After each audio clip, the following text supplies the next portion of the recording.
When a romantic relationship ends, well-meaning friends usually advise you to just give it time. But the nausea, the acute chest pain, and the total physical exhaustion you feel right now suggest a different story. Look at this aerial photo of a severely fractured mountain road. Following a massive 2004 earthquake in Japan, emergency rooms were flooded with women showing the exact symptoms of a heart attack. Their arteries were clear, but the emotional shock had physically deformed their hearts, a condition diagnosed as Takotsubo cardiomyopathy. Our ancestral survival hardware is deeply intertwined with our need for community. When a critical social bond is severed, the brain interprets that loss as an immediate threat to our physical survival. Because your body registers the breakup as an active physiological crisis, your prefrontal cortex cannot simply reason its way out of the pain. You are dealing with a bodily injury. Acknowledging that this trauma is physically occurring within your tissue is the mandatory first step before biological rehabilitation can begin. To locate exactly where this injury occurs, researchers at the University of Michigan placed heartbroken individuals into functional MRI machines and shown them photographs of their recent ex-partners. These sagittal brain scans show intense activation in the anterior cingulate cortex, a region tied to emotional distress and physical damage. Cross-sections show the secondary somatosensory cortex and dorsal posterior insula also lighting up. Bar graphs confirm an overlap between social rejection and physical trauma.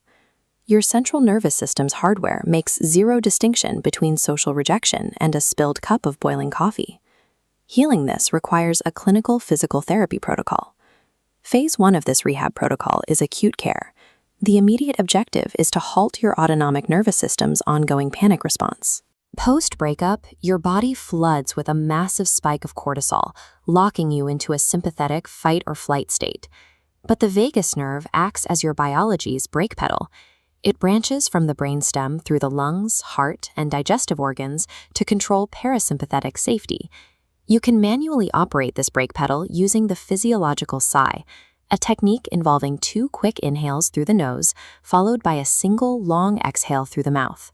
Mechanically, the double inhale reinflates the air sacs in your lungs that collapse under stress. Then, the extended exhale directly triggers the vagus nerve to slow your heart rate. This breathing technique bypasses your conscious thoughts to forcibly shift your biology out of survival mode, creating the baseline physical conditions required to start healing.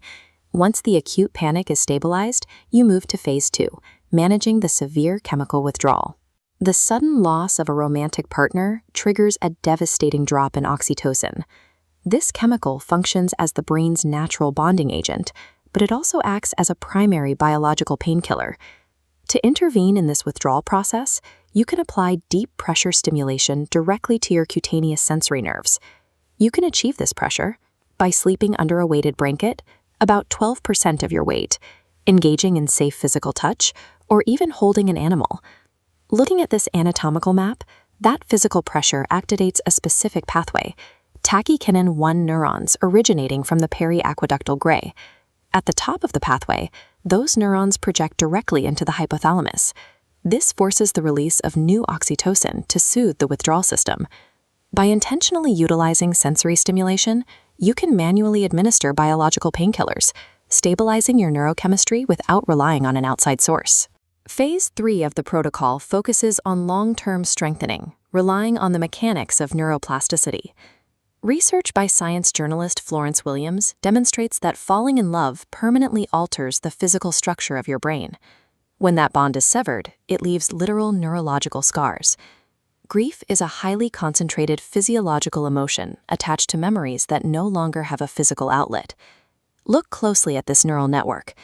By accumulating small, daily micro-wins, you force the brain to abandon those scarred routes and build entirely new neural pathways for dopamine. To effectively bypass the damaged circuits, these new dopamine pathways must be cultivated entirely separate from the lost relationship. Taking command of our autonomic nervous system allows us to actively rehabilitate our biology and build a more resilient system for the future.